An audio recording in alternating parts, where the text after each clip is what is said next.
जय Hind friends. तुमच्या सगळ्यांचं पुन्हा एकदा स्वागत आहे आपल्या स्वराज्य प्रबोधिनीच्या स्वराज्य सखोल या सिरीजमध्ये. त्याच्यात आपण एकाच विषयावरती डिटेल स्वरूपात डिस्कशन करत असतो. विद्यार्थी मित्र मैत्रिणींनो, पहलगाम हल्ल्यानंतर आपण काही स्वराज्य सखोलच्या अंतर्गत व्हिडिओज बनवलेले होते आणि त्यामध्ये ही एकंदरीत सिच्युएशन समजून सांगितलेली होती. त्याच्यानंतर बऱ्याच गोष्टी घडल्या. तुमच्याकडून बऱ्याच जणांकडून मागणी होती की सर पुढचा व्हिडिओ का तुम्ही काढत नाहीये किंवा पुढचा व्हिडिओ का येत नाहीये. मग विचार आला की काल रात्री व्हिडिओ त्या ठिकाणी बनवावा. पण त्याच्यानंतर एकंदरीतच ज्या पद्धतीनं गोष्टी घडत होत्या किंवा ज्या पद्धतीने त्या गोष्टी मीडियामध्ये दाखवल्या जात होत्या, कुठेतरी शंका निर्माण झाली. म्हणून कालचा दिवस थांबलो आणि खरं तर बरं झालं कालचा दिवस थांबलो. कारण तुम्हाला आज लक्षात आलेलं असेल, मीडिया असेल किंवा सोशल मीडिया असेल, तर याच्यावरती खूप मोठ्या प्रमाणामध्ये मिस इन्फॉर्मेशन ही डंप केली जाताना दिसते आणि त्याच्यामध्ये कुठेतरी आपण अडकतोय की काय अशी परिस्थिती त्या ठिकाणी आहे. तर एकंदरीतच या 4-5 दिवसामध्ये काय घडलेलं आहे तर ते वन बाय वन समजून घेण्याचा प्रयत्न करूया. आणि सर्वात महत्त्वाचं, मिनिस्ट्री ऑफ एक्सटर्नल अफेअर्सची आणि त्याचबरोबर डिफेन्स ऑफिशियलची आज जी काही पत्रकार परिषद झाली आणि आता हा व्हिडिओ बनवत असताना या घडीला जे काही होतंय तर ते देखील समजून घेण्याचा प्रयत्न करूया. सीमेवरती तणाव त्या ठिकाणी आहे आणि एका बाजूला जरी भारतानं सातत्यानं पत्रकार परिषदेच्या माध्यमातून आंतरराष्ट्रीय मीडियाला देखील सांगितलेलं आहे की आमच्या सगळ्या प्रकारच्या मूव या नॉन एस्केलेटरी आहेत, आम्ही कुठेही युद्ध छेडण्याच्या तयारीत त्या ठिकाणी नाही, आमचं टार्गेट हे दहशतवाद आहे, पाकिस्तान नाही, तरी देखील पाकिस्तान एस्केलेट त्या ठिकाणी करताना दिसतो. तो यातल्या त्या फॅक्ट आहेत तर त्या जाणून त्या ठिकाणी घेण्याचा प्रयत्न करूया. यातला सर्वात महत्वाचा मुद्दा विद्यार्थी मित्र मैत्रिणींना लक्षात घेण्याचा प्रयत्न करा. मी पुन्हा एकदा 2 मिनिटांमध्ये तुम्हाला रिवाइंड करून नेतो. 16 एप्रिल 2025. 22 एप्रिलला पहलगामचा अटॅक झाला, तर त्याच्या आधी 16 एप्रिलला मला असं वाटतंय की हे सगळं जे एस्केलेशन होतंय त्या एस्केलेशनच्या मुळाशी पाकिस्तानचा आर्मी चीफ आसिफ मुनीर हा आहे, की ज्यानं टू नेशन थेरीला पुन्हा एकदा सपोर्ट करण्याचा प्रयत्न केला आणि टू नेशन थेरीच्या माध्यमातून भारत आणि पाकिस्तान कसे वेगळे आहेत आणि आपल्या पूर्वजांनी कसं आपल्याला स्वातंत्र्य मिळवून दिलं आणि पाकिस्तान एक सेपरेट राष्ट्र केलं, तर ह्याचे गोडवे त्यानं गायले. आणि तुम्हाला झफर एक्सप्रेस आणि त्या सगळ्या गोष्टीचा सिक्वेन्स जो आहे तर तो याच्या आधीच्या व्हिडिओमध्ये सांगितलेला होता. बरं, बाकीचे जी काही भाषा बोलतायत ती काही वेगळी आहे अशातला भाग नाही. म्हणजे पाकिस्तानचे परराष्ट्र मंत्री ख्वाजा आसिफ असतील, त्याचबरोबर पाकिस्तानचे पंतप्रधान असतील आणि पाकिस्तानचे इन्फॉर्मेशन आणि ब्रॉडकास्टर मिनिस्टर असतील. हे तर तुम्हाला लक्षात येत असेल की दररोज यायचे आणि 36 तासानंतर आता भारत अटॅक करणारे, 48 तासानंतर करणारे, 8 तासात करणारे, 10 तासात करणार आहे आणि मग खूप जास्त रॅडिकल स्टेटमेंट जी आहेत तर ती दिली गेलेली आहेत. मला असं वाटतं की इथं इंडियाच्या बाबतीमध्ये एक गोष्ट चांगली घडताना दिसते. भारताचे कुठलेही ऑफिशियल जे मंत्री आहेत तर ते मंत्री कुठेतरी वेग किंवा कुठलंही इतर प्रकारचं स्टेटमेंट देत नाहीयेत. सिच्युएशन ही फार डिप्लोमॅटिक वेनं, फार प्रिसाइजली, फार तोलून मापून शब्दांनी हँडल केली जाते आणि हेच अपेक्षित त्या ठिकाणी आहे. याच्यातून एक स्ट्रॅटेजिकली आपण काहीतरी प्लॅन करतोय तर ते देखील महत्वाचं आहे. पण या सगळ्याला उत्तर देत असताना आपल्याला असं लक्षात येईल की 7 मेच्या मध्यरात्री रात्री 1:08 नंतर ते 1:30 असा साधारणतः हा 22-23 मिनिटाचा खेळ आहे, ज्याच्यामध्ये ऑपरेशन सिंदूर अंतर्गत आपण दहशतवाद्यांचे 9 लॉन्च पॅड हे उद्ध्वस्त त्या ठिकाणी. आणि याच्या 1 तास आधी बरोबर इंडियन आर्मीने एक ट्विट केलेलं होतं आणि त्याच्यामध्ये आम्ही तयार आहोत, त्याचबरोबर ready to strike and ready to win अशा स्वरूपाचं, अशा आशयाचं ते ट्विट त्या ठिकाणी होतं. इथं हे ऑपरेशन लॉन्च करत असताना मग त्याच्यामध्ये इंडियन आर्मी असेल, इंडियन नेव्ही असेल किंवा इंडियन एअरफोर्स असेल. बऱ्याचदा असं मानलं गेलं की 1971 नंतर पहिल्यांदाच अशा प्रकारचं जॉईंट ऑपरेशन हे लॉन्च केलं जाताना दिसतंय. सगळी सेना दलं अलर्ट मोडवरती त्या ठिकाणी आहेत. त्याचबरोबर आता हे सगळं घडत असताना पॅरामिलिटरी फोर्सेसच्या डायरेक्टर जनरल्सची पण गृहमंत्र्यांनी बैठक बोलवलेली दिसते आणि त्यांच्याद्वारे पण कशा पद्धतीनं सिक्युरिटी आणि त्याचबरोबर आपला जो काही नॅशनल इंटरेस्ट आहे तर तो सिक्युअर केला जाऊ शकेल, नॅशनल सिक्युरिटीमध्ये बाधा आणली जाणार नाही. तर या गोष्टीचा विचार जो आहे तर तो इथं केला जाताना दिसतोय. आणि त्या दृष्टीनं एक सिम्बॉलिकली आपण म्हणूयात ऑपरेशन सिंदूर हे लॉन्च करण्यात आलं. ज्या पद्धतीनं हा अटॅक घडला, ज्या पद्धतीनं त्याच्यामध्ये एक सायकोलॉजिकल वॉरफेअर वापरण्यात आलेलं होतं, तर त्याच सायकोलॉजीला, तशाच प्रकारच्या सायकोलॉजीनं मला असं वाटतंय की भारतीय सैन्य दलानं एकंदरीत उत्तर देण्याचा प्रयत्न हा ऑपरेशन सिंदूरच्या माध्यमातून केला. म्हणजे अगदी या ऑपरेशनच्या बाबतीमध्ये अनाउन्समेंट करत असताना त्याच्याबद्दलचं ग्राफिक्स असेल किंवा या पद्धतीनं हा हल्ला घडवला ज्याच्यामध्ये पुरुषांना फक्त मारलं गेलं आणि महिलांना सांगितलं गेलं की तुम्ही जाऊन तुमच्या प्राईम मिनिस्टरला त्या ठिकाणी सांगा की कशा पद्धतीनं हा हल्ला झालेला आहे. आणि तीच एक भावनिक साध म्हणून आपल्याला ऑपरेशन सिंदूर लॉन्च झालेलं दिसतं. त्याच्या अंतर्गत आपल्याला असं लक्षात येईल की पाक ऑक्युपाइड काश्मीर पीओके आणि त्याचबरोबर विशेष महत्वाचं म्हणजे उरीपेक्षा ही स्ट्राईक कशी वेगळी होती. तर उरी नंतरची जी आपण सर्जिकल स्ट्राईक केली तर त्याच्यापेक्षा ही स्ट्राईक कशी वेगळी होती. तर याच्यामध्ये आपल्याला असं लक्षात येईल की टोटल 9 टेररिस्ट लॉन्च पॅड वरती आपण अटॅक केला. तो अटॅक प्रिसाईज त्या ठिकाणी होता. टार्गेट हे प्रिसाइजली डिसाईड केलेलं होतं. हे भारत सरकारनं प्रेस कॉन्फरन्समध्ये त्या सांगितलं, जेणेकरून कुठल्याही प्रकारची सिव्हिलियन कॅज्युअल्टी होणार नाही. त्याचबरोबर कुठल्याही प्रकारे जे मिलिटरी सेंटर्स आहेत आणि इकॉनॉमिक सेंटर्स आहेत तर ते टार्गेट करण्यात आले नाही. आता तुम्हाला लक्षात येईल की अशाच प्रकारची पत्रकार परिषद ही मिनिस्ट्री ऑफ एक्सटर्नल अफेअर्सच्या सेक्रेटरींनी सर्जिकल स्ट्राईक नंतर घेतलेली होती आणि त्याच्यामध्ये त्यांनी सांगितलेलं होतं की आमच्याकडं क्रेडिबल इंटेलिजन्स इन्फॉर्मेशन होती आणि त्या क्रेडिबल इंटेलिजन्स इन्फॉर्मेशनच्या बेसिसवरती आम्ही सर्जिकल स्ट्राईक केले. सो तसंच आपण इथं हे म्हटलं की भारताचा जो पहलगाम टेररिस्ट अटॅक झाला तर त्याला एक रिस्पॉन्स देण्याचा अधिकार आहे. तर त्या अंतर्गत आम्ही टेररिस्ट वरती कारवाई केली. कुठल्याच पत्रकार परिषदेमध्ये अगदी आज मी 9 तारखेला हा व्हिडिओ रात्री बनवतोय तर त्या दिवशी सुद्धा आपण कुठेही वॉर अगेन्स्ट पाकिस्तान किंवा आपण वॉर झोन मध्ये आहोत असा आपण उल्लेख करत नाही आहोत. हे लक्षात घेण्याचा प्रयत्न करा. आपण सातत्यानं सांगतोय की आमचं युद्ध किंवा आमचा जे काही सगळा फोकस आहे तर तो पहलगामच्या बाबतीमध्ये टेररिस्टचे जे लॉन्च पॅड आहेत तर ते उद्ध्वस्त करायचे. आणि त्याच्यामध्ये मग आपण असं म्हणतोय की स्टेट स्पॉन्सर्ड टेररिझम आणि पाकिस्तानचा त्याच्यामध्ये रोल काय.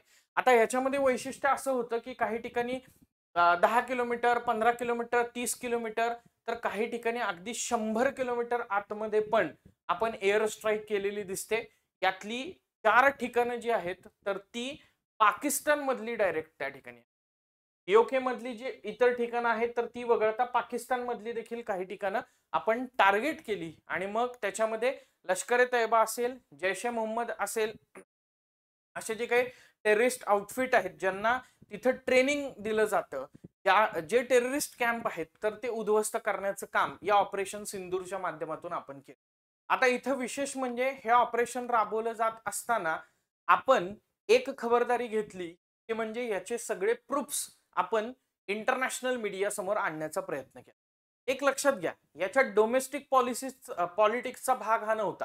तुम्हाला ही जी काही दृश्य दिसत आहेत त्याच्यामध्ये प्रिसाइजली टार्गेट कशा पद्धतीने हिट केलं याच्याबाबत इंडियन आर्मीनं त्यांच्या एक्स हँडलवरती किंवा ट्विटर हँडलवरती वेगवेगळे व्हिडिओ जारी केलेले आहेत.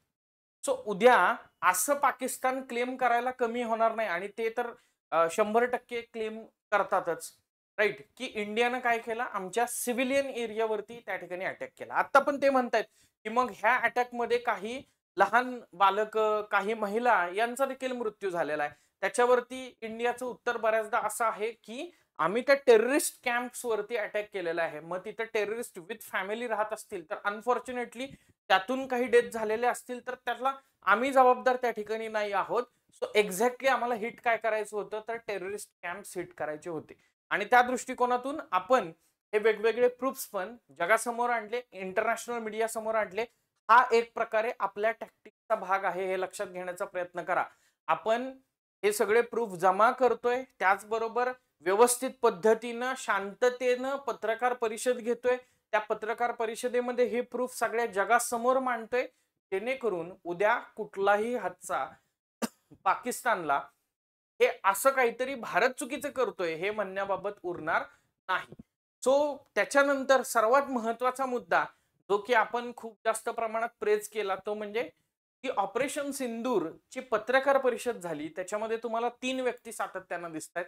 त्याच्यामध्ये मिनिस्ट्री ऑफ एक्सटर्नल अफेअर्सचे सचिव आणि त्याचबरोबर 2 महिला अधिकारी तुम्हाला तिथं दिसतील. त्यामधल्या कर्नल सोफिया कुरेशी असतील आणि त्याचबरोबर विंग कमांडर व्योमिका सिंग. तर यांच्या माध्यमातून घेतली गेलेली पत्रकार परिषद तो कुठेतरी 2 वर्षापूर्वी आपण आपल्या प्रजासत्ताक दिन संचलनाची थीम ही नारी शक्ती त्या ठिकाणी ठेवलेली होती. रिअल सेन्सनं सुप्रीम कोर्टनं काही वर्षापूर्वी असं सांगितलं फील्ड पोस्ट वरती देखील महिलांना परवानगी दिली जावी. त्याच्या आधी ऑफिशियल काही पोस्ट असतील आणि मेडिकल कोर असेल तर त्याच्यामध्ये पर्टिक्युलरली महिलांना परवानगी दिलेली होती. पण आता फील्ड पोस्ट वरती देखील महिला तेवढ्याच सक्षम आहेत आणि हे एका वेगळ्या पद्धतीनं आपण हँडल करण्याचा प्रयत्न करतोय.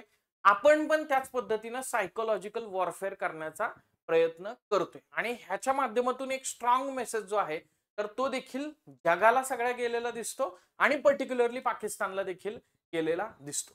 आणि म्हणूनच आपल्याला असं लक्षात येईल की 140 कोटी लोकांचा एक फैज जो आहे तर तो या 2 महिला अधिकारी एक त्या इंडियन आर्मीच्या ऑफिसर आहेत आणि त्याचबरोबर एक इंडियन एअरफोर्सचे ऑफिसर आहेत. आणि बियॉन्ड दॅट तुम्ही जर का याचा बरेच जण म्हटले की रिलीजियस अँगल पण त्या ठिकाणी बघा तर रिलीजन वाईज आमच्यामध्ये कुठल्याही प्रकारे भेदभाव निर्माण करता येऊ शकत नाही हे पुन्हा एकदा याच्यातून प्रूव्ह करण्याचा प्रयत्न केलाय. आणि मला वाटतंय मिनिस्ट्री ऑफ एक्सटर्नल अफेअर्सचे सचिव तर त्यांनी पण ही गोष्ट त्या ठिकाणी अधोरेखित केली.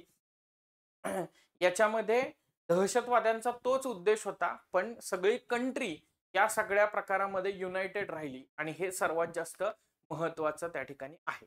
त्याच्यानंतर वेगवेगळ्या परिषदा होत आहेत बघा. रिटॅलिएशन येणार हे माहीत होतं आणि मग त्या दृष्टिकोनातून ऑल पार्टी मीटिंग्स झाल्या. त्याचबरोबर महत्वाच्या कॅबिनेटच्या बैठका झाल्या आणि त्यामध्ये काही डिसिजन घेण्यात आले. मग त्याच्यामध्ये परराष्ट्र मंत्री असतील तर ते वेगवेगळ्या प्रकारच्या परराष्ट्र मंत्र्यांशी बोलतायत वेगवेगळ्या देशांच्या. त्याचबरोबर आपले रक्षा मंत्री असतील तर ते कंटिन्युअसली बैठका घेत आहेत. आता हा व्हिडिओ बनवत असताना पण एका बाजूला शेलिंग कंटिन्युअसली चालू आहे, दुसऱ्या बाजूला पंतप्रधानांच्या निवासस्थानी तिन्ही आर्मी चीफ त्याचबरोबर चीफ ऑफ डिफेन्स स्टाफ रक्षा मंत्री आणि अजित डोवल यांची मीटिंग त्या ठिकाणी चालू आहे. त्याच्यानंतर सेकंड ब्रीफिंग आली. सेकंड ब्रीफिंग नंतर थर्ड ब्रीफिंग त्या ठिकाणी आज आली. सेकंड ब्रीफिंग काल आली. त्याच्यामध्ये आपल्याला असं लक्षात येईल की पाकिस्ताननं रिटॅलिएशन केलं आणि ते रिटॅलिएट पाकिस्तान करू नये असं आपल्याला सेकंड मीटिंग मध्ये अपेक्षित होतं. आपण सेकंड मीटिंग मध्ये सांगितलं की आमचा रिस्पॉन्स हा कसा होता तर तो पहलगाम हल्ल्याला धरून होता. आम्ही टेररिस्ट लॉन्चपॅडला टार्गेट केलं. कुठलीही मिलिटरी सेंटर त्याचबरोबर कुठलंही इकॉनॉमिक सेंटर. त्याचबरोबर हे बोलत असताना आपले परराष्ट्र सचिव हे देखील बोलले की नीलम झेलम डॅम डॅमेज वगैरे झाला असं सांगितलं जात आहे तर तो क्लेम खोटा आहे. त्याचबरोबर त्यांनी काही फोटोग्राफ्स पण तिथं दाखवले की ज्याच्यामध्ये त्यांचं असं म्हणणं होतं की जर सर्वसामान्य नागरिक गेलेले आहेत या हल्ल्यामध्ये असा तुमचा क्लेम असेल तर सर्वसामान्य नागरिकांना फ्लॅग मध्ये त्या कॉफिन मध्ये का ठेवलेलं आहे. त्याचबरोबर त्यांना गार्ड ऑफ ऑनर का दिली जाते. आणि तिसरा महत्वाचा प्रश्न त्यांनी उपस्थित केला तो म्हणजे आंतरराष्ट्रीय दहशतवादी डिक्लेअर केलेले ज्यांना फक्त भारत दहशतवादी म्हणत नाहीये तर ज्यांना युनायटेड नेशननं दहशतवाद्यांच्या लिस्टमध्ये त्या ठिकाणी इंटरनॅशनल टेररिस्टच्या लिस्टमध्ये टाकलेलं आहे असे दहशतवादी तिथं फ्युनरलला आहेत आणि त्यांच्याबरोबर पाकिस्तान आर्मीचे अधिकारी आहेत. यातूनच प्रूव्ह होतं की हा स्टेट स्पॉन्सर्ड टेररिझम कसा आहे. म्हणजे एक एक पत्ता ओपन करत आपण पाकिस्तानला डिप्लोमॅटिकली ब्लॉक करण्याचा प्रयत्न करतोय. आपण पाकिस्तानचं खरं रूप नेमकं आंतरराष्ट्रीय स्तरावरती आणण्याचा प्रयत्न करतोय आणि त्यामुळेच तुम्हाला लक्षात येईल की काही मोजके अपवाद वगळता आज रोजी तरी पाकिस्तानच्या बाजूने कोण नाहीये आणि सगळा इंटरनॅशनल मीडिया पण हे उघडपणे बघतोय, पाकिस्तानमध्ये जाऊन बघतोय. राईट. सांगताना ते सांगतात की यांनी इथं शाळेवरती हल्ला केला. अहो शाळेवरती हल्ला केला असेल तर कुठं मला दाखवा तुम्ही भारतामध्ये शाळेच्या बाजूला कुठं असं तारेचं गोल गोल फेन्सिंग आहे का हो. किंवा कुठं उंचच्या उंच तारेचं फेन्सिंग आहे का? राईट. एवढं कळायला आपण दुधखोळे नाही आहोत, बरोबर. त्याच्यानंतरचा सर्वात महत्वाचा मुद्दा होता तो म्हणजे पाकिस्ताननं सांगितलं की भारतानं काय केलं, भारतानं पहलगाम बद्दल एक इंडिपेंडंट चर्चा आपण करूया, इंडिपेंडंट इन्व्हेस्टिगेशन करूया, आम्ही चर्चेसाठी तयार आहोत असं आम्ही म्हटलं तरी देखील भारतानं काय केलं, आम्हाला पहलगामची रिएक्शन दिली, त्याच्यावरती रिस्पॉन्स दिला आणि ही चूक केलेली आहे असं पाकिस्तानचे पंतप्रधान त्या ठिकाणी म्हटले. त्यावरती आपला स्टँड असा होता की याच्या आधी पण अनेक हल्ले झाले, त्याच्यामध्ये इंडिपेंडंट इन्व्हेस्टिगेशन झालं, इन्व्हेस्टिगेटिंग कमिटी गठीत करण्यात आली, पाकिस्तानच्या अधिकाऱ्यांना त्याच्यामध्ये बोलवण्यात आलं, पण त्याचा एंड रिझल्ट काय निघालेला आहे, आतापर्यंत काहीही निघालेला नाही. दुसरी गोष्ट, 26/11च्या हल्ल्यामध्ये जर अजमल कसाब जिवंत पकडला नसता तर आज देखील तो हल्ला झाला तेव्हा तर आहेच, पण आज देखील जो स्टँड पाकिस्तानचा असतो तोच स्टँड तेव्हा देखील राहिला असता. आपण हे आंतरराष्ट्रीय स्तरावरती तेव्हा प्रूव्ह करू शकलो की अजमल कसाब हा पाकिस्तानी नॅशनल आहे आणि त्यामुळं हे कुठेतरी पाकिस्तानच अशा प्रकारे करण्याचा प्रयत्न करत आहे. सो या सगळ्या गोष्टी घडत आहेत. कंटिन्युअसली मिटिंगांचं सत्र चालू आहे, बॉर्डरवरती टेन्शन आहे. या दरम्यानच काल एक रिटेलिएशन आलं आणि त्याच्यानंतर प्रेस इन्फॉर्मेशन ब्युरोनं सांगितलं की 7 मेला जी पत्रकार परिषद भारतानं घेतलेली होती तर त्याच्यामध्ये भारतानं आपल्या कारवाईला केंद्रित, मोजकी आणि गैरउत्तेजक ही 3 शब्द महत्वाचे आहेत बरं का. मी म्हणतोय ना की डिप्लोमॅटिकली हे फार साऊंड आहेत, फार चांगल्या पद्धतीने बोलतायत. तो केंद्रित, मोजकी आणि गैरउत्तेजक, नॉन एस्केलेटरी इन नेचर होती आणि त्याचबरोबर एक डिझायर्ड टार्गेट आम्ही ठरवलेलं होतं आणि ते पण बेस्ड ऑन इंटेलिजन्स ठरवलेलं होतं की आमच्याकडे इंटेल आहे, हे दहशतवादी कॅम्प्स या ठिकाणी आहे आणि त्यांनी हेही सांगितलं की ही आमची इंटेलिजन्स आहे असं नाहीये, तुम्ही वर्ल्ड ओव्हर कुठल्याही जगातल्या ज्या इंटेलिजन्स एजन्सीज आहेत तर त्या एजन्सीजचा डेटा तुम्ही बघा, त्या एजन्सीजच्या डोमेनमध्ये तुम्ही विचार करा, तुम्हाला इथे टेररिस्ट आउटफिट पीओके मध्ये किंवा जे जे काही 9 कॅम्प्स आपण लॉन्चपॅड आपण उद्ध्वस्त केले तर त्याच्यामध्ये आहेत. त्याच्यानंतर पाकिस्तानी लष्करी आस्थापनांना लक्ष करण्यात आलं नाही. तसेच यापुढे भारत कोणत्याही लष्करी ठिकाणावर हल्ला केला गेला तर त्याला योग्य उत्तर देईल हेही पुन्हा अधोरेखित करण्यात आले. 7 आणि 8 मेच्या रात्री पाकिस्ताननं उत्तर आणि पश्चिम भारतातील आता बघा जवळपास 15 शहरांमध्ये त्यांनी अटॅक केलेले आहेत. अवंतीपुरा, श्रीनगर, जम्मू, पठाणकोट, अमृतसर, कपूरथाला, जालंधर, लुधियाना, आदमपूर, भटिंडा, चंदीगड, नल, फलोदी, उत्तरलाई आणि भुज या ठिकाणी लष्करी लक्ष्यांवरती ड्रोन आणि क्षेपणास्त्रांच्या माध्यमातून हल्ले चढवलेले आहेत असं पीआयबी वरती सांगितलंय बरं का. परत एकदा मी त्या मीडियाकडे येणार आहे, फेक न्यूज बद्दल बोलणार आहे, कारण काल इतक्या साऱ्या फेक न्यूज, अगदी आपलं विक्रांत कराचीकडे जाऊन पोहोचलं, त्यानं 10 ब्रह्मोस कराची वरती टाकले. अरे अरे अरे अरे काय काय काय काय काय काय मीडिया बातम्या टीआरपी साठी फ्लोट करायला लागला. त्यामुळे बघा ऑथेंटिक सोर्स, लाहोर मधली एक हवाई संरक्षण प्रणाली निष्क्रिय करण्यात आली, म्हणजे एअर डिफेन्स सिस्टीम लाहोर मधली नेस्तनाबूत केलेली आहे आपण पहिल्याच अटॅक मध्ये. त्याच्यानंतर जम्मू आणि काश्मीर मधल्या कुपवाडा, बारामुल्ला, उरी, पुंछ, मेंधार आणि राजौरी या भागामध्ये गोळीबार केला कुणी, पाकिस्ताननं, आणि त्याला पण आपण प्रत्युत्तर दिले. पण दुर्दैवाने त्याच्यात 3 महिला आणि 5 मुलांसह 16 निरपराध लोकांचे प्राण गेले. त्याचबरोबर काही आपले जवान देखील शहीद आपल्याला झालेले त्या ठिकाणी दिसत आहेत. सो इथं कुठेतरी आपल्याला असं लक्षात येईल की डायरेक्टली पाकिस्तान आता नागरी भागामध्ये हल्ले करायला लागलेला आहे. भारतीय सशस्त्र दलांनी पुन्हा एकदा आपली गैर उत्तेजक भूमिकेची बांधिलकी अधोरेखित केलेली आहे. म्हणजे याला प्रत्युत्तर देत असताना पण आपण फक्त त्यांचं जे लक्ष आहे तर ते एलिमिनेट करण्यावरती फोकस केला. त्याचबरोबर पाकिस्तानी लष्करानंही भारताच्या या भूमिकेचा सन्मान केला पाहिजे, तरच ही भूमिका भारताची राहील. ही भूमिका वन साइड त्या ठिकाणी नाहीये हे लक्षात घेण्याचा प्रयत्न करा. भारताला ही भूमिका तेव्हाच कायम ठेवणं शक्य होऊ शकेल आणि आज रोजी तरी हे काही दिसत नाही की अशी भूमिका कंटिन्यू ठेवण्याच्या मनस्थितीमध्ये पाकिस्तान आहे.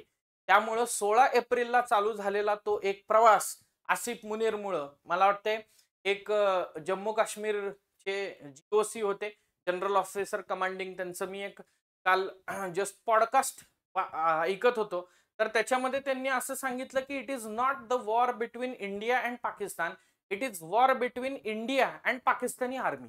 पाकिस्तानी आर्मीचं महत्व पाकिस्तानमध्ये कमी होत होतं. आसिफ मुनीरची रिटायरमेंट आलेली होती, त्याचं टेन्युअर संपत होतं, त्याला टेन्युअर वाढवायचं होतं. म्हणून तो म्हणला की solution of Zafar express lies in Jammu and Kashmir. आणि जुगुलर व्हेन वगैरे त्या सगळ्या गोष्टी मी ऑलरेडी तुम्हाला सांगितलेल्या आहेत. हा, विशेष म्हणजे सांगायचं म्हणजे S-400 हे जे मागं तुम्हाला दिसतंय ते आपल्यासाठी तारणहार ठरलेलं आहे. कारण ही प्रणाली आपल्याकडे असल्यामुळं मोठ्या प्रमाणावरती आपण काल पण आणि आज पण पाकिस्तानचे ड्रोन हल्ले हे उधळून लावतोय, ड्रोन उद्ध्वस्त करू त्या ठिकाणी शकतोय. ऑफिशियल दिलेल्या माहितीनुसार म्हणजे कर्नल कुरेशी मॅडमनी दिलेल्या माहितीनुसार जवळपास 400 ड्रोन हल्ले, 300 ते 400 ड्रोन हल्ले काल पाकिस्ताननं केले. आणि आज पण आपल्याला असं लक्षात येईल की पुंछ भागामध्ये पर्टिक्युलरली लक्षात घ्या, ही सेलिब्रेट करण्याची गोष्ट नाही, फार गंभीर बाब आहे. नुसतं स्टेटसला ठेवून उपयोग नाही की उद्या पाकिस्तानचा नामोनिशान मिटलेला असेल, लाहोरमध्ये तिरंगा असेल. लक्षात घेण्याचा प्रयत्न करा, पुंछ राजौरी भागामध्ये खूप टेन्शन आहे, तणावाचं वातावरण आहे, लोकांना घरातून बाहेर पडता येत नाहीये, लोक भयभीत त्या ठिकाणी झालेली आहे. आणि नागरी भागामध्ये कंटिन्युअसली हल्ले होताना दिसत आहेत. पण हे हल्ले परतवण्यामध्ये या S-400 ची महत्वाची भूमिका आहे. मागच्या वर्षी भारताच्या लष्करानं ते वर्ष जे आहे तर ते इयर ऑफ टेक्नॉलॉजिकल ट्रान्सफॉर्मेशनचं वर्ष म्हणून गणलेलं, म्हणून त्या ठिकाणी डिक्लेअर केलेलं होतं. आपण बऱ्याचदा बघतो की 1962च्या युद्धामध्ये आपल्याकडे इक्विपमेंट नव्हते आणि त्यामुळं बर्फात त्या थंडीमध्ये मोठ्या प्रमाणामध्ये कॅज्युअल्टीज झालेल्या होत्या किंवा आपला मेन लढा हा शत्रू बरोबर असण्याच्या ऐवजी ती जी नैसर्गिक परिस्थिती आहे तर त्याच्यामध्ये आपल्याकडे इक्विपमेंट नसल्यामुळे होता. पण आज आपल्याकडे सुदैवानं ती इक्विपमेंट आहेत, त्यामुळे हे हल्ले जे आहेत तर ते आपण परतवू शकतोय असं आपण म्हणू शकतो. त्याच्यानंतर एक पत्रकार परिषदेमध्ये कालच्या अजून एक मुद्दा होता की द रेझिस्टन्स फ्रंटला आपण एप्रिल आणि त्याचबरोबर नोव्हेंबर 2024 मध्ये ज्या संयुक्त राष्ट्र संघटनेच्या बैठका झाल्या तर त्याच्यामध्ये ज्या TRFनं इनिशियली हल्ला झाल्यानंतर, पहलगामच्या हल्ल्यानंतर काही तासांमध्येच त्याची जबाबदारी घेतलेली होती, तर त्या TRFला दहशतवादी संघटना बॅन केलेली दहशतवादी संघटना डिक्लेअर करावं या दृष्टिकोनातून भारतानं रिपोर्ट सादर केलेला होता आणि त्याला पाकिस्ताननं विरोध केलेला होता. केलेला विरोध आणि त्या TRFनं केलेला हल्ला किंवा त्या TRFनं पहलगाम हल्ल्याची केलेली जबाबदारी याच्यामध्ये पण कुठेतरी लिंक एस्टॅब्लिश होताना दिसत आहे. हेही आपल्या परराष्ट्र सचिवांनी त्या ठिकाणी अधोरेखित केलं. आता सर्वात महत्वाचा मुद्दा आहे तो म्हणजे या सगळ्याच्या मध्ये TRPच्या दृष्टिकोनातून आपला मीडिया, ज्याला आपण एकंदरीतच आपल्या लोकशाहीचे 4 जे आधारस्तंभ आहेत तर त्यातले अनौपचारिकरित्या चौथा आधारस्तंभ म्हणून आपण प्रसार माध्यमांना म्हणतो. पण त्या प्रसार माध्यमांमध्ये मात्र आज रिस्पॉन्सिबल त्या ठिकाणी पत्रकारिता किंवा रिस्पॉन्सिबल रिपोर्टिंग होताना दिसत नाही. जरी मीडियानं डायरेक्टरी त्या ठिकाणी डिक्लेअर केलेला असेल किंवा गव्हर्नमेंटनं जरी त्या ठिकाणी निर्देश दिलेले असतील की लाईव्ह रिपोर्टिंग करू नका, रिअल टाइम रिपोर्टिंग करू नका, तरी देखील तिथं फायरिंग चालू आहे त्या लोकेशनचं रिपोर्टिंग केलं जात आहे, जिथं ब्लॅकआउट आहे त्या लोकेशनचं रिपोर्टिंग केलं जात आहे, ते लोकेशन रिव्हील त्या ठिकाणी करण्याचा प्रयत्न केला जातोय. आणि त्याच्यामुळं कुठंतरी डायरेक्ट इनडायरेक्टली आपण त्यांना फायदेशीर ठरेल असं काही करतोय का, तर हे लक्षात ठेवणं गरजेचं आहे. लक्षात घेण्याचा प्रयत्न करा, हे ड्रोन हल्ले हे फक्त आपल्या शहरांना टार्गेट करण्यासाठी केलेले नाहीत, हे लक्षात घेण्याचा प्रयत्न करा. काल 15 शहरांमध्ये हल्ले केले, आज आत्ताचा रिअल टाइम आकडा आहे 18 शहरांवरती हल्ले केले.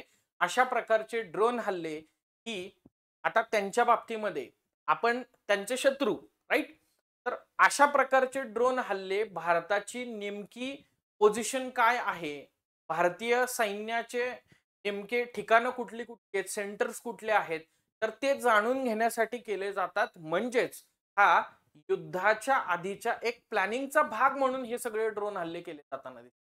आणि मग ह्याच्यात आपण फसतोय असं असं मीडियाच्या बाबतीमध्ये तरी दिसते. म्हणजे तुम्हाला ही एक हा एक हल्ला दिसत असेल बघा.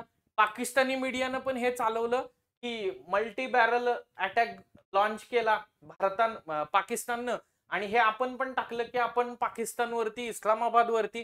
मला वाटतंय काही मीडिया इस्लामाबादमध्ये पोहोचले, काही लाहोरमध्ये पोहोचले, काहींनी भारतीय सैन्य पीओके मध्ये घुसवलं, काहींनी कराचीवरती INS विक्रांतनं मारा केला. अरे काय चाललंय? म्हणजे हे फार जास्त गंभीर आहे असं मला वाटतंय. मीडिया बाकीच्या बाबतीमध्ये TRP साठी काय काय करत असतो हे आपल्याला माहितीच आहे. पण आता नॅशनल सिक्युरिटीसाठी तरी, लोकांमध्ये भीतीचं वातावरण निर्माण होऊ नये यासाठी तरी, लोकांचं मनोरंजन करण्यासाठी तुम्ही पाकला चेपलं, भाजलं, पोळलं असलं काय करून काय उपयोग आहे मला सांगा? बरोबर. शाब्दिक फुलोरे करून आणि तोंड पाटीलकी करून काय फायदा होणार आहे? त्याच्यापेक्षा सेन्सिबल रिपोर्टिंग करणं गरजेचं आहे. कुठल्याही प्रकारे नॅशनल सिक्युरिटी हॅम्पर होणार नाही अशा पद्धतीचं रिपोर्टिंग करणं गरजेचं आहे. त्यानंतर आता बघा, इतक्या दिवसापासून दहशतवाद्यांच्या आडून हे खेळताना दिसतायत आणि आत्ता पण दहशतवाद्यांच्या आडून या गोष्टी होताना दिसतायत. तर आज सकाळी आपल्या BSFनं जवळपास 7 टेररिस्ट जे आहेत तर त्यांना मारलं आणि ती एक कारवाई झालेली दिसते. याचा पण व्हिडिओ पब्लिक डोमेन मध्ये इंडियन आर्मी, आता एक लक्षात घ्या, मी हे सगळे जे व्हिडिओ देतोय हे इंडियन आर्मीच्या ऑफिशियल ट्विटर हँडल वरती किंवा मिनिस्ट्री ऑफ इन्फॉर्मेशन आणि ब्रॉडकास्टिंगनं जारी केलेले व्हिडिओ त्या ठिकाणी आहेत. आणि हे पब्लिक डोमेन मध्ये त्यांनी यासाठी केलेले आहेत की याच्याबद्दलचे पुरावे त्या ठिकाणी मिळावेत. म्हणजे ह्याचा कुठलाही उद्देश असा नाहीये की या माध्यमातून काहीतरी रिपोर्टिंग वगैरे व्हावं, राईट? किंवा त्यांनी हा एक पीओकेच्या बाबतीतला व्हिडिओ समोर आणला, तो म्हणजे पीओके मधली एक फॉरवर्ड पोस्ट आहे पाकिस्तानची, तर ती उद्ध्वस्त केल्याच्या बाबतीतला. सो अशा गोष्टी त्या ठिकाणी घडताना दिसत आहेत. आणि यामध्ये परत अनेक ब्रेकिंग न्यूज येत आहेत आणि त्या ब्रेकिंग न्यूज मध्ये अनेक खोटी माहिती, म्हणजे याच्यामध्ये इकडे तर तुम्हाला ministry of defence, government of India, तर त्यांनी एक ट्विट केलेलं दिसतं. तर त्या ट्विटमध्ये त्यांचं असं म्हणणं आहे की कंधार हायजॅकिंग असेल, कारगिल वॉर असेल आणि त्याच्याही पलीकडे जाऊन तिकडचे ते हमासचे वगैरे हल्ले आहेत, तर ते हल्ले, त्याचे व्हिडिओ फुटेज आणि गेम्स मधले काही फुटेज जे YouTube वरती आहेत, हे 5-6 वर्षापूर्वीचे आहेत. तर असे फुटेज कुठेतरी सोशल मीडियावरती टाकले जात आहेत ही मिस इन्फॉर्मेशन पर्पजफुली पाकिस्तानकडून.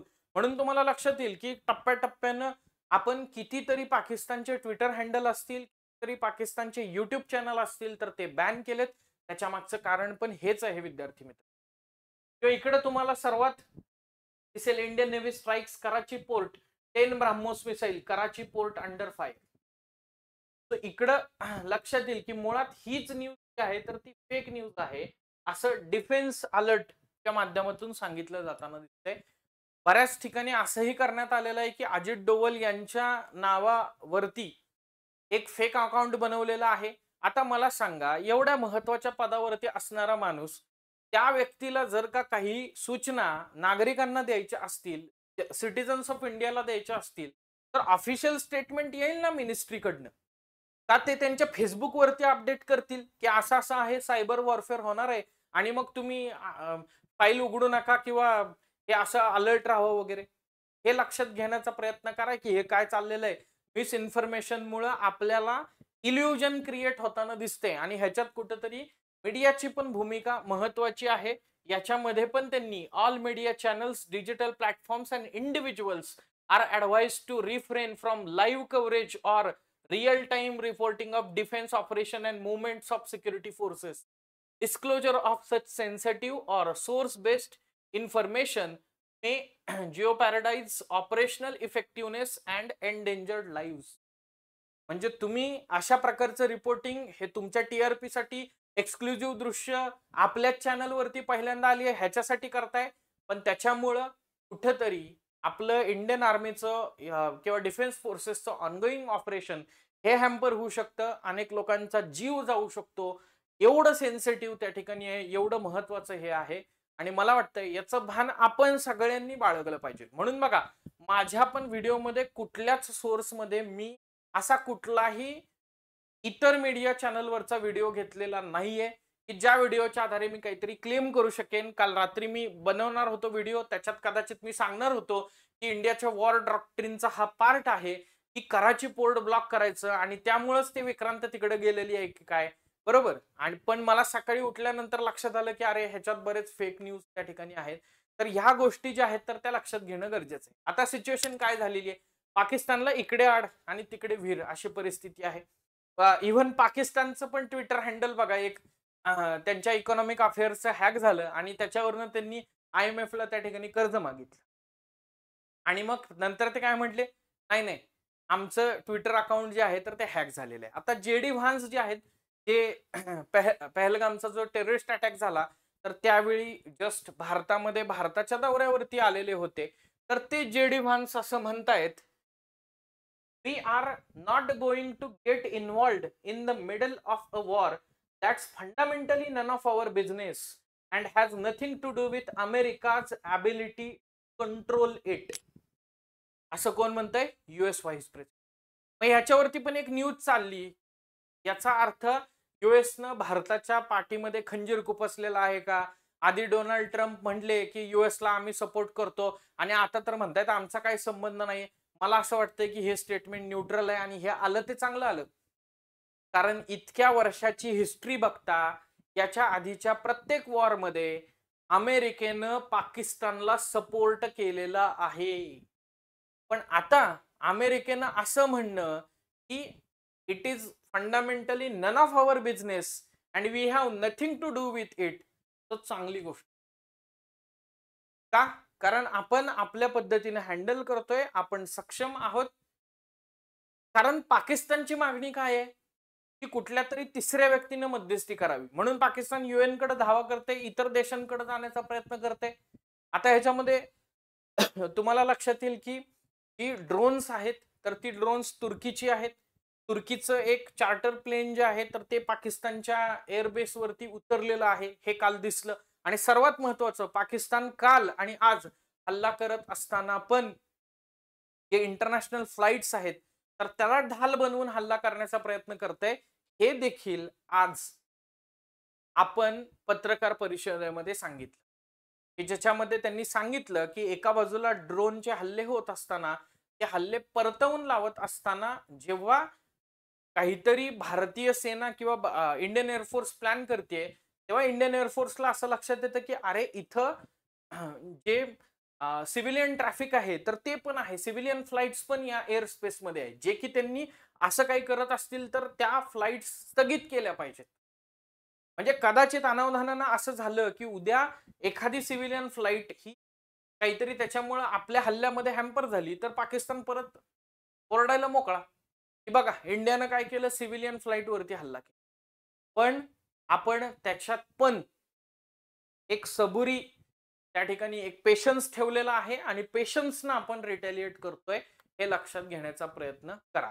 त्याच्यानंतर अजय बंगा आहेत वर्ल्ड बँक ग्रुपचे प्रेसिडेंट. तर त्यांनी त्या ठिकाणी सांगितलं, हे भारतीयच आहेत बरं का, I know there is a lot of speculations in the media about how the World Bank will either fix it or not. It's all bunk because we don't have that role to play. तर त्यांनी सांगितलं की आमचा रोलच नाहीये ते हे fix बिक्स करायचं ते. तर त्यामुळे आता जागतिक बँकेचा पण ऑप्शन नाहीये आणि त्याचबरोबर युएसनं पण त्या ठिकाणी सांगितलेलं आहे की we have nothing to do with it. पण मधनं डोनाल्ड ट्रम्प सांगतायत की तणाव बंद करावा, तणाव बंद करावा. भारतानं जेव्हा 9 ठिकाणी हल्ले केले तेव्हा डोनाल्ड ट्रम्प असं म्हटले की ही स्वाभाविक रिॲक्शन येणारच होती, हे माहीतच होतं, राईट. पण आता काय करावं, पाकिस्ताननं हे एस्केलेट करू नये. पण आता पाकिस्तान हा एस्केलेशनच्या मोडमध्ये त्या ठिकाणी आहे. त्याच दरम्यान एक ऑल पार्टी मीटिंग भारतामध्ये झाली, ज्याच्यामध्ये सगळ्या वेगवेगळ्या राजकीय पक्षांच्या सदस्यांना इन्व्हाइट करण्यात आलं. सध्या सिच्युएशन काय आहे ते सांगण्यात आलं आणि विशेष म्हणजे पॉलिटिकल डिफरन्सेस विसरून सगळ्या पॉलिटिकल पार्टीज आज गव्हर्नमेंट ऑफ इंडियाच्या डिसिजनला त्या ठिकाणी सपोर्ट करताना दिसत आहेत. मला असं वाटतंय की ऍज अन इंडियन म्हणून हे आशादायक चित्र आहे. पॉलिटिक्स आपण नंतर करूयात, बरोबर, जे काही आरोप प्रत्यारोप करायचे ते नंतर करूयात. आत्ता ऍज अन इंडियन म्हणून आपण युनाइट होण्याची गरज आहे आणि तेच आशादायक चित्र आज आपल्याला या ठिकाणी दिसते. राईट, म्हणजे कधी नव्हत ते पॉलिटिशियन कडून ह्या गोष्टी होताना दिसत आहेत असं म्हटलं तरी हरकत त्या ठिकाणी नाही. तो एकंदरीतच हे डिटेल्स आहेत, आता ऑनगोईंग आहे. जसं की कुठल्याही कन्क्लुजन पर्यंत पोहोचू शकत नाही आता आपण, कारण सिच्युएशन किती एस्केलेट होईल का सिच्युएशन इथेच त्या ठिकाणी थोडीशी निगोशिएशनच्या मोडमध्ये जाईल हे आपल्याला सांगता येणार नाही. पण तरी पण पुन्हा एकदा रिलीजियस लाईन्स वरती पुन्हा एकदा टार्गेट करण्याचा प्रयत्न केला जातोय का, तर डेफिनेटली काल आपण बघितलं गुरुद्वारावरती बॉम्बस्फोट करण्याचा प्रयत्न केला. त्याचबरोबर ज्या चर्च असतील किंवा कॅथोलिक स्कूल्स असतील तर त्यांना टार्गेट करण्याचा प्रयत्न करण्यात आलेला दिसतो. पण हे होत राहणार आहे, कारण पाकिस्तानला माहिती आहे की रिलीजियस लाईन वरती जर आपण यांना डिवाइड करण्याचा प्रयत्न केला तर इंटरनलीच हे सगळी युनिटी ब्रेक होईल आणि त्याचा कुठेतरी त्यांना फायदा जास्त होईल. तो एकंदरीत हे सगळे अपडेट आता ऑपरेशन सिंदूर जे ऑनगोईंग आहे आपण असं म्हणूया तर त्याच्या बाबतीत आहेत. सो व्हिडिओ आवडल्यास लाईक, शेअर आणि सबस्क्राईब त्या ठिकाणी करा. त्याचबरोबर तुम्हाला अजून यातल्या कुठल्या पॉइंट वरती व्हिडिओ बनवणं अपेक्षित आहे सखोल स्वरूपात तर तेही कमेंट करून त्या ठिकाणी सांगा. नवीन असेल तर चॅनलला सबस्क्राईब करायला विसरू नका. तुर्तास तरी इथेच थांबूयात. या सगळ्यामध्ये थोडंसं रिस्पॉन्सिबल बनूयात, सेन्सिबल त्या ठिकाणी बनूयात आणि या सिच्युएशन मध्ये जे लढतायत ऍक्च्युली सीमेवरती, कारण मी बघितलं परत लेट्स बिकम डिजिटल योद्धा, हे सगळं व्हर्च्युअल आहे. डिजिटल योद्धा वगैरे बनून काय फायदा होणार नाहीये हे लक्षात ठेवा. तुम्हाला तिथं डिजिटल योद्धा होण्यापेक्षाही आपल्यामुळं कुठला तोटा होणार नाही ना देशाला आता, ह्याचा विचार करणं फार जास्त गरजेचं आहे आणि तेच आपल्याकडून अपेक्षित आहे. तर या नोटवरती इथेच थांबूयात. धन्यवाद. जय हिंद. Bye bye.